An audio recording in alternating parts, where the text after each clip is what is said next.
Schrödinger's cat is stupid. And no, I'm not talking about the cat itself, although it is pretty dumb to get caught in a box filled with radiation, but that's beside the point. For those who don't know, and if you don't, you should feel embarrassed, Schrödinger's cat's law states, if you place a cat and something that could kill the cat, a radioactive atom for example, in a box and sealed it, you would not know if the cat was dead or alive until you opened the box. So that until the box was opened, the cat was both dead and alive. If you think about that, it's kinda stupid. What a self-centered, narcissistic way to think about things. Just because you can't see something doesn't mean that that thing stops existing within the laws of reality. Stuff happens outside of you as well, you know. If you can't directly see your grandma, doesn't mean they're in a constant state of dead and alive. Well, actually, that might have been a bad example. Most likely, she's just having some of those god-awful sweets of hers and is living her own life. If she doesn't choke on them, that is. Well, let's get a better example.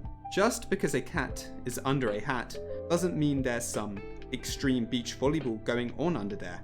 Sorry to be the one to break this to you, buddy, but just because you've placed your dead cat under a box, it won't suddenly come back to life when you remove it.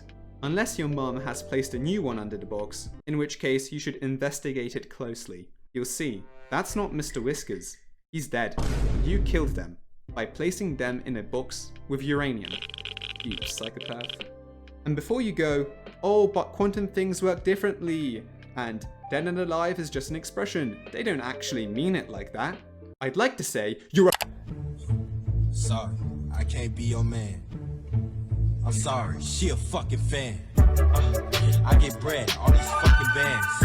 I was 7 years old, on God, I knew I was the man. Shit dropped out of school, I ain't never had no fucking plan.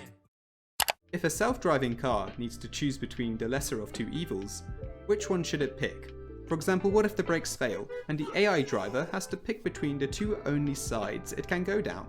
On one side are a group of orphans, and on the other side is another group of orphans, but they're jaywalking. The obvious answer is to choose the one which will cause the least harm to the passenger. Because if I buy a several $1 million Tesla, it better prioritize me over everything else, and play Stardew Valley.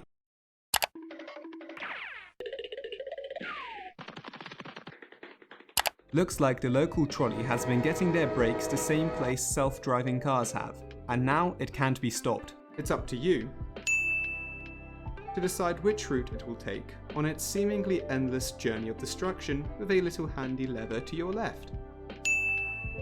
But there's a catch. For some reason, there are people tied to the tracks. So you must decide which unlucky group are decimated by around 16.5 metric tons of force going around 30 miles per hour.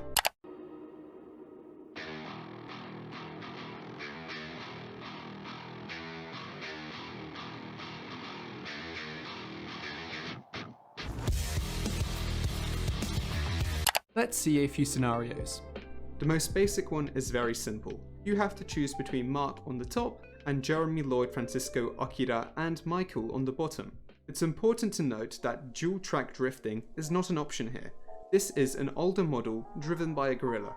The right option here is to kill Mark. He hasn't done anything necessarily bad, he just had it coming. Now, this one is a little different. This will depend on how you are with people. If you decide not to stop the cart, I can't blame you. Now this one is a tough one. Personally, I wouldn't push anyone down a bridge. It'd be too much effort. Waving at people in vehicles is something a kid would do. You should leave and get back to work. Your boss is still waiting for that report. This seems politically charged. Maybe if I... Pulling levers is fun. Do it. The left... No, right... Running from problems is free. I don't remember the Bible having trolleys in it. Just try and look away. This is getting way out of hand. Someone needs to take care of this. This is what happens when an unstoppable force meets an immovable object. What happens when an immovable object meets an unstoppable force? There are many answers to this, so many I don't understand why it's still a question. Let's say immovable object meets unstoppable object. What would be the first thing you'd think would happen? Of course, the unstoppable object would just bounce off and keep on going. Just because it's unstoppable doesn't mean you can't redirect it. Okay, I know that's not what people want to hear.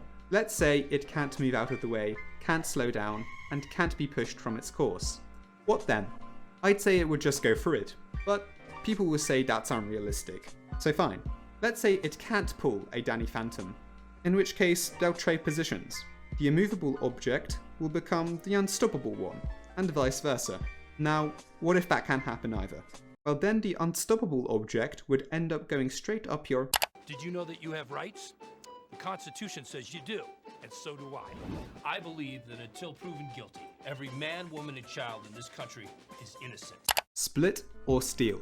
A question people have been asking since the invention of sliced bread. But where'd this famous game originate from? Well, it was based on the idea of the prisoner's dilemma. The explanation for it is quite long, so I'll just trim the fat and give you the better, illiterate version. Two guys working together get thrown into the old slammer, and they're not allowed to communicate. They're then both offered a deal by the police. Each individual can choose to sell out the other like the rat they are, or they can choose to say nothing. Hey, I'm a rat! I ain't no snitch! So let's go through what the scenarios are with Steve and Richard, who have been caught for jaywalking. If Steve decides to sell out Richard, and Richard decides to say nothing, Steve gets to go free, while Richard stays for 20 years and makes a whole lot of friends and memories. Same is true the other way around. But if both say nothing, they each get a year of fun together, where their friendship will grow stronger, knowing they can count on each other even in the roughest of times. However, if both tattle on their friend, they both get punished for being bad friends and stay 5 years each. Now I know you're dying to know the definitive right answer to this. Split or steal works in a very similar way, except the people involved aren't always convicts. In it, there's a pool of money up for grabs, and the contestants have two choices, to either split that money with the other person or steal it from them. So, let's say Hannah from marketing picks split, and so does Lucy from HR. In this case, they both get 50% of the money. But if one picks steal and the other picks split, the person who picked steal gets the whole load. If they both pick steal, however, no one gets anything, ruining it for everyone, making the whole thing very boring and uninteresting. Great job, Hannah. Now no one gets money. You just had to drag everyone else down with you, huh? If you want to come out of this dilemma positively, I recommend emotionally manipulating the other person into picking the one that suits you. How do you do that, you ask?